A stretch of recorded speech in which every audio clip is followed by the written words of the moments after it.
That's Blue Jackets head coach John Tortorella. Why is it every time I think he's going to come in and be steaming mad after a game, he's calm and he's cool and he's just breaking it down and analyzing? I wonder if it's because it's set up to be one of those nights where you think he's going to blow up, and he goes. I think he goes the opposite of whatever you think. Mind games. Yes. I mean, how many games did we see success, great nights, and he thought it was awful? Right. I mean, that's just a coach. I mean, that's a great coach, actually. But actually, yeah, I agree with that. And he relishes these times, doesn't he? I mean, because now he gets to get in there. He gets to bring them in here tomorrow. He gets to get inside their brains. He needs to talk to them, gets to talk to them about these situations and about those things that he just said right there. Yeah. This is what he loves to do. Do you ever see Bill Belichick smile? No. Never. I Never. mean, that's just it. He's a man. If he does, he's under that hoodie, and you can't see him anywhere. Yeah. But I agree. I mean, listen, 82 games is a long season.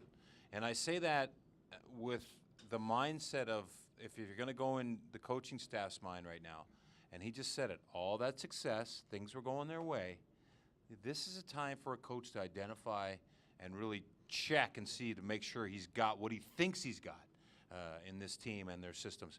He will break down that second period, and those guys will see almost every shift of that 7 minutes that he's talking about, and they'll do it tomorrow, and that'll be – because that will happen, and this is what we're thinking. Here we are in a professional sport, which we break down on a daily basis, but he's thinking – 7-game series, game 3, this is going to happen. How do I get the group back on track tomorrow to get ready for the next game at home against the same opponent in game 4?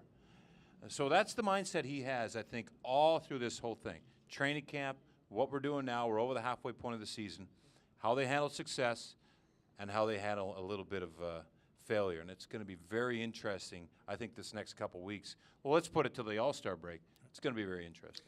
I'm shocked that nobody asked him where David Savard disappeared to in this game. Yeah, well, David Savard is out with something, and he was in discomfort on the bench. I know he stood up for the first 2 periods, did not sit down on the bench at all. So that tells me he's in a pretty big amount of discomfort. I mean, I don't know what it is. Yeah, they missed him in the 3rd period, and when Ryan Murray went in the penalty box, you're down to 4D, right. And you've got Dalton Prout, who hasn't played since mid-November, out there killing the penalty with Jack Johnson, and you got Werenski, who's, I mean, I don't know if he came off the ice in the 3rd period. He came in today with some kind of flu ailment, and he played a lot. So they were kind of worn down on the back end, but no excuse. And I just, the mentality of Torts, I know it's hard to predict, but he's all on performance, and he's a man of his word because he's consistent with that. Well, we'll look forward to seeing what the situation is with Savard, because that could be a big bump in the road for this team. I know they have 8 defensemen. They've been carrying Dalton Prout, struggled again tonight in his assignment as he gets a chance to start. Scott Harrington could also go back in here, but the Jack Johnson-David Savard has been such a shutdown pair. If they have to go without that, even for one game, if they have to go without that, it makes a huge difference. Oh, yeah, that's been a staple.